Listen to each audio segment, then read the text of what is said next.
ನಮ್ಮ ಪೂರ್ವಜರು ಇಡೀ ದೇಶವನ್ನ ಅತ್ಯಂತ ಗೌರವಿಸಿದ್ದಾರೆ.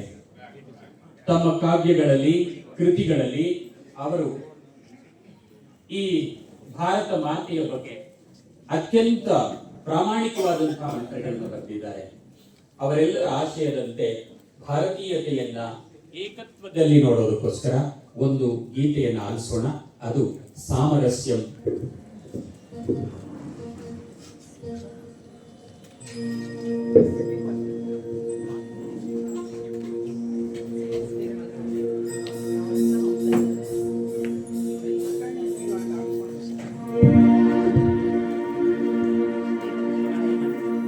सामरस्यं भावयामो विश्वमङ्गलकारकं सामरस्यं चिन्तयामः.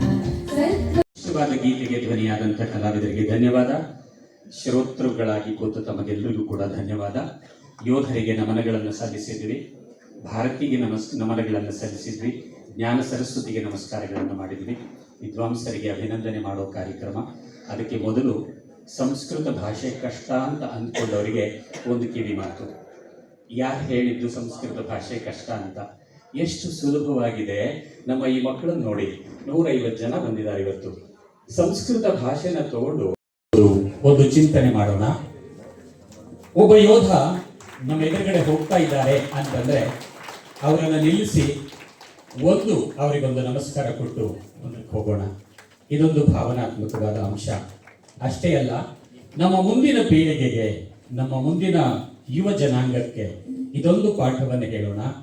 ನಮ್ಮ ಎದುರುಗಡೆ ಒಬ್ಬ ಸೈನಿಕ ಹೋಗ್ತಿದ್ದಾರೆ.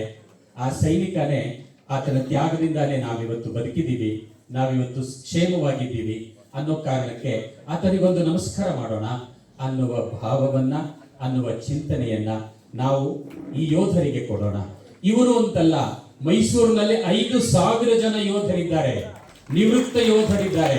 ಆ 5,000 ಜನರಿಗೂ ಕೂಡ ನಾವು ಇದರ ಮುಖಾಂತರವಾಗಿ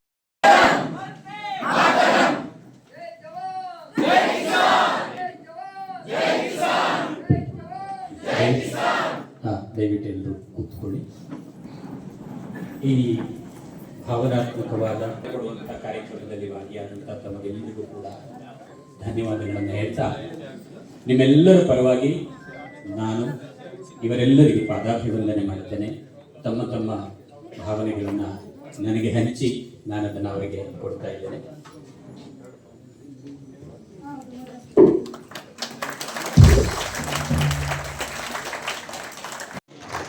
ನಮ್ಮ ಈ ಕಾರ್ಯಕ್ರಮಕ್ಕೆ ನಮ್ಮೆಲ್ಲರ ಸುಕೃತ ಅನ್ನೋ ಹಾಗೆ ಅಚಾನಕ್ ಅಂತಾರಲ್ಲ, ಹಾಗೆ ಬಂದಂಥವರು ಶ್ರೀ ಅಡ್ಡಂಡ ಕಾರಿಯಪ್ಪ ಅವರು. ದಯವಿಟ್ಟು ವೇದಿಕೆ ಮೇಲೆ. ಇದೆಲ್ಲ ಒಂದಕ್ಕೊಂದು ಸಂಬಂಧ. ಸಂಸ್ಕೃತ ಇಲ್ಲದೆ ಹೋದರೆ ದೇಶಭಕ್ತಿ ಇಲ್ಲ. ದೇಶಭಕ್ತಿ ತೋರಿಸಿದ್ರೆ ಸಂಸ್ಕೃತ ತಾನಾಗಿ ಬರುತ್ತದೆ.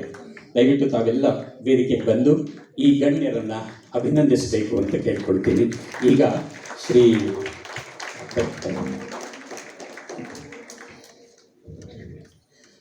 ಈಗ ಯೋಧರಿಗೆ ಗೌರವಾರ್ಪಣೆ. ನಾವು ಯೋಧರನ್ನ ಗೌರವದಿಂದ ನೋಡುತ್ತೇವೆ. ಈ ಎಲ್ಲ ಯೋಧರು ಕೂಡ ನಮ್ಮ ಮೈಸೂರಿನವರೇ. ನಾವೇನು ಮಾಡಬಹುದು? ಒಂದು ಚಿಂತನೆ ಮಾಡೋಣ. ಒಬ್ಬ ಯೋಧ ನಮ್ಮ ಎದುರುಗಡೆ ಹೋಗ್ತಾ ಇದ್ದಾರೆ ಅಂತಂದ್ರೆ ಅವರನ್ನು ನಿಲ್ಲಿಸಿ ಅವರಿಗೊಂದು ನಮಸ್ಕಾರ ಕೊಟ್ಟು ಮುಂದಕ್ಕೆ ಹೋಗೋಣ. ಇದೊಂದು ಭಾವನಾತ್ಮಕವಾದ ಅಂಶ. ಅಷ್ಟೇ ಅಲ್ಲ, ನಮ್ಮ